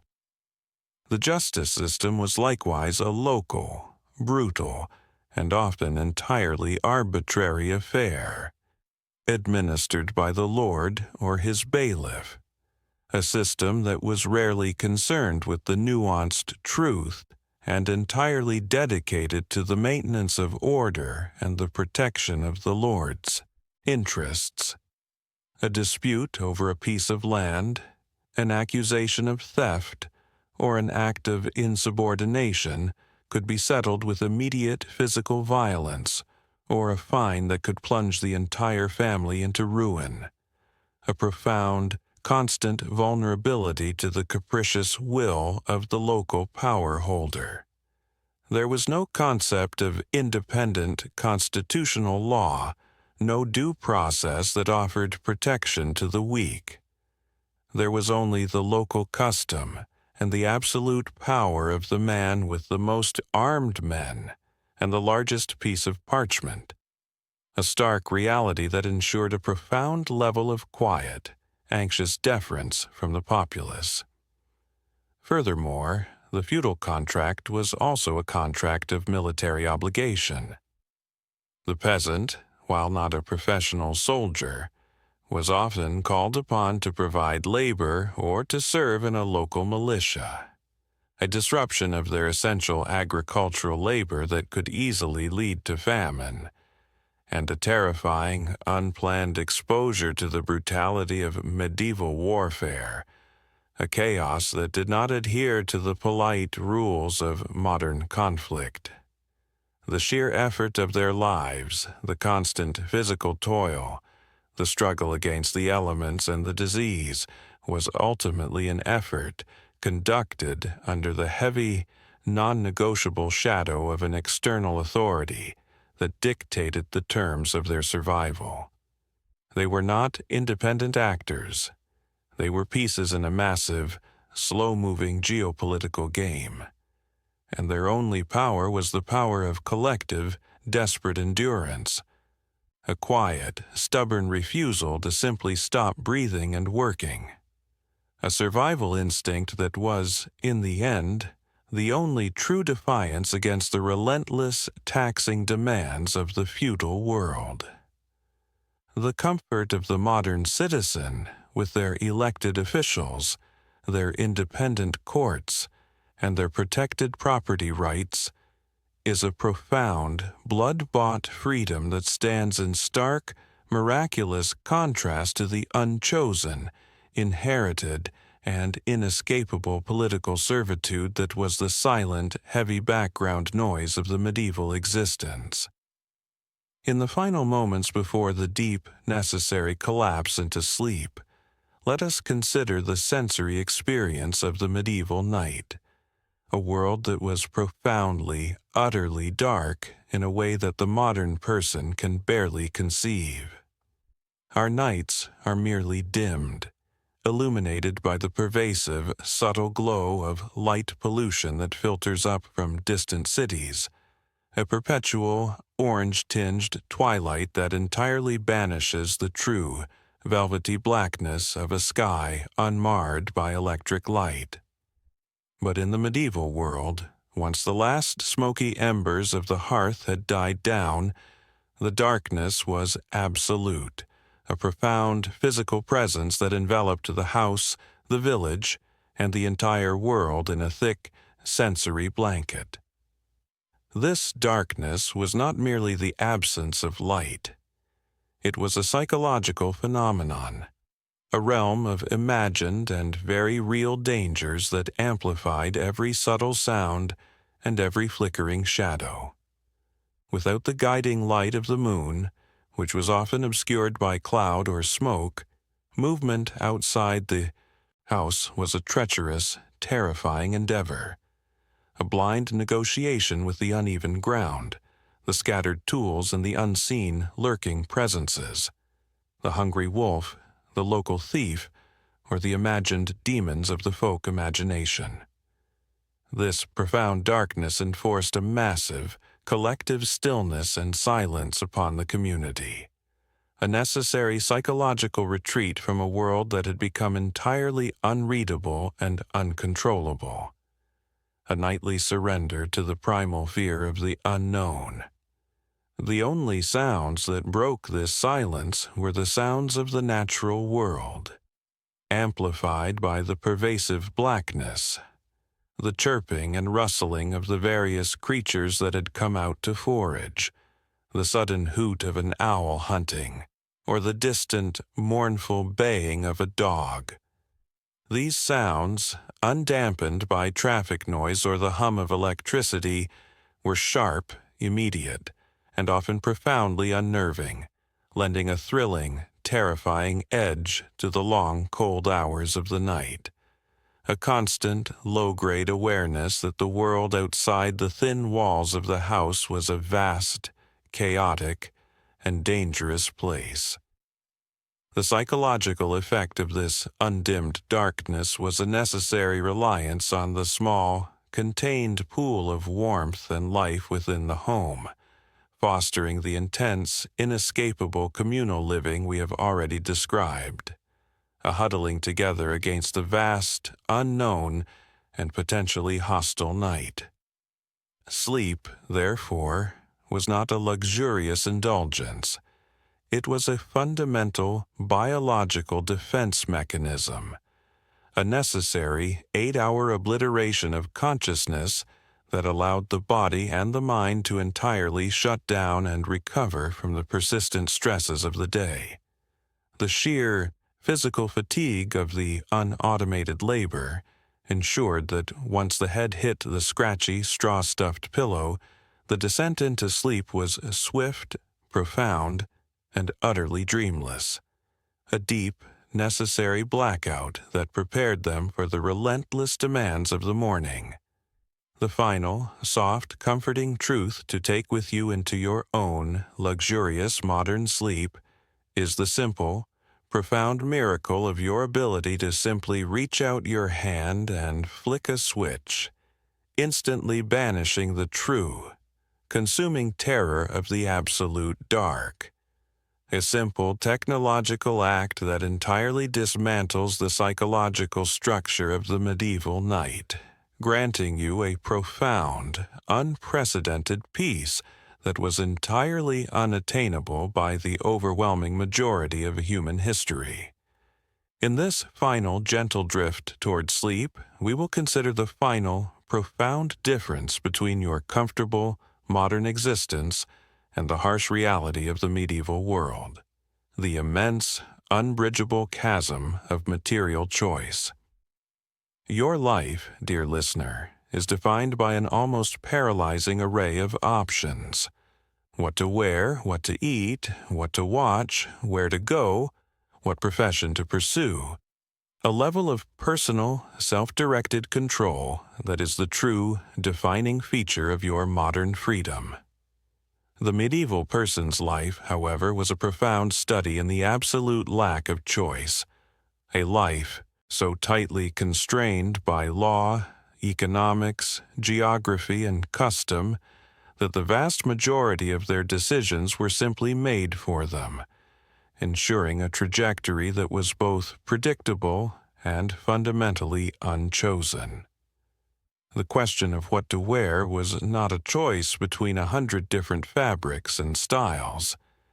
It was a simple, pragmatic decision between a clean, rough linen shift and a dirty, scratchy woolen tunic, with the color and cut often dictated by local law or immutable custom. A simple uniform of class and function that rarely changed from birth until death. The question of what to eat was not a choice between cuisines. It was a negotiation between pottage, bread, and the grim necessity of making the stored grain last until the next harvest. A menu dictated by the unrelenting demands of seasonality and survival, with every meal a study in monotonous repetition. Even the choice of profession was often predetermined, with most people simply inheriting the trade of their parents, the son following the father to the field or the forge, a social and economic destiny that was fixed by the time they were old enough to lift a tool, a system that provided stability but entirely denied the possibility of self-invention or radical change. This lack of choice, this profound, non-negotiable channeling of their existence, meant a kind of quiet, humble resignation, an acceptance that the structure of their life was a massive, external force that could not be fought, only endured with stoicism and grace. This acceptance, however, freed them from the profound anxiety of modern decision-making, the quiet, persistent stress of having to perpetually define and redefine oneself through a constant stream of consumer and professional choices. The medieval mind was not plagued by the fear of missing out, the fear that their life was not optimized or that they had chosen the wrong path, because the path was simply the one that was available, the one that ensured their survival, a profound, simple certainty that eliminated an entire category of modern psychological distress. And so, as you lie here, comfortable, warm, and utterly free to choose the trajectory of your next day, you can let the final, gentle weight of their unchosen existence settle upon you. A final, quiet reminder that your freedom, your comfort, and your sheer, overwhelming array of options are the most magnificent, unearned luxuries of the modern age. Let the scratchy phantom of their wool, the smoky air of their homes, and the deep, silent ache of their physical exhaustion serve as a final, hypnotic lullaby. A soft, low-frequency hum of historical discomfort that will only make the soft, clean reality of your own sheets feel all the more profoundly comforting as you drift now, gently, safely, and entirely alone, into the deep, dark, and utterly peaceful sleep of a world they could only have dreamed of.